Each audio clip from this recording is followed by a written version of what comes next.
Hey there guys, how's it going? You're back on the Jaw Media YouTube channel.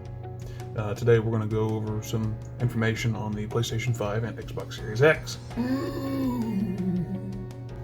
Now real quick, if you're looking at getting a PlayStation 5 and you haven't heard, keep in mind it does not currently support 1440p. Sony, why are you not supporting 1440p? It makes too much sense. So maybe they will add support for that resolution.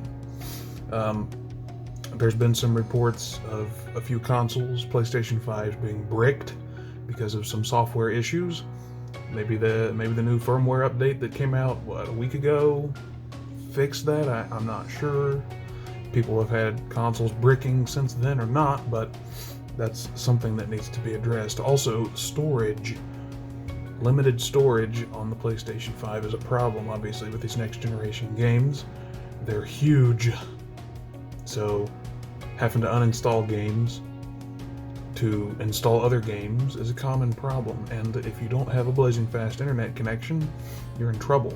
It'd be nice if they would let you offload these games into a hard drive, external hard drive, that way you could just transfer them back over. It'd be a lot faster for most people than downloading them back off the internet. Another thing, variable refresh rate, that would be handy. Sony did, initially they stated that the PlayStation 5 would support variable refresh rate. Now, as far as I know, currently it does not, but I'm assuming eventually they'll add that support to the console, which will help, especially if you're running at 120 frames per second.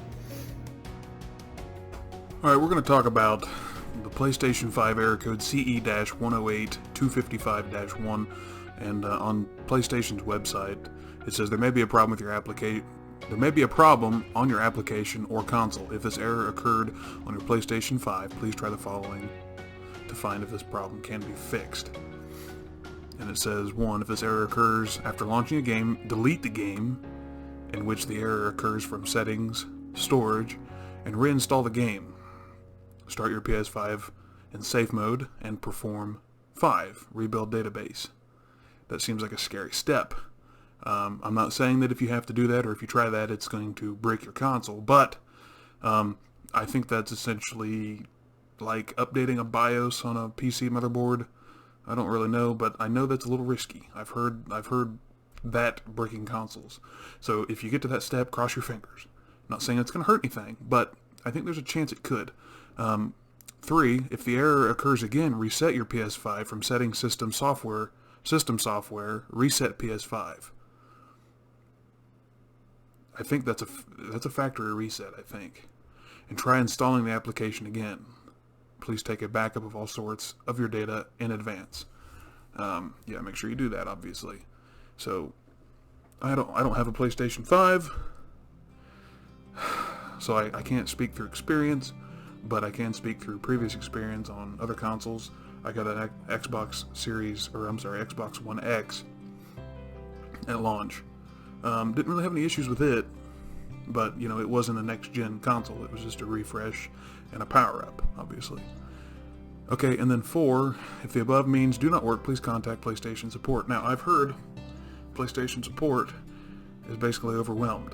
So, this particular issue here is a little more widespread than I think a lot of people are willing to admit. And I said just a few minutes ago that the PS5 is having some issues, but it doesn't seem to be widespread.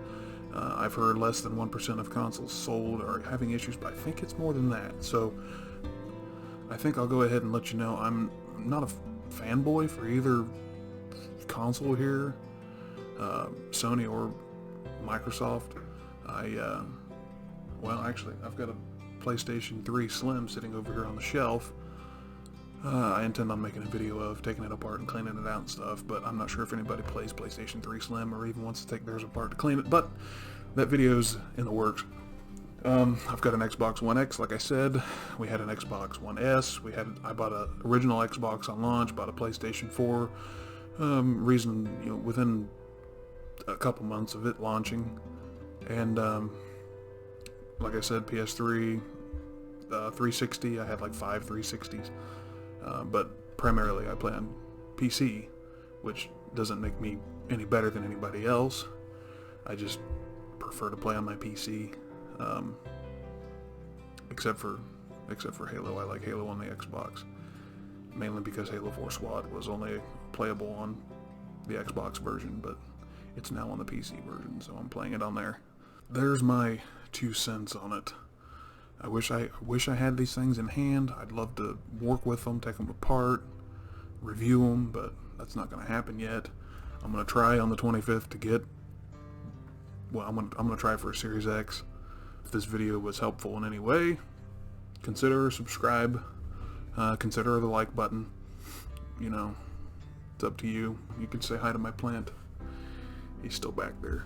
So anyway, thanks for watching. We'll see you in the next video. And good luck with your next-gen consoles.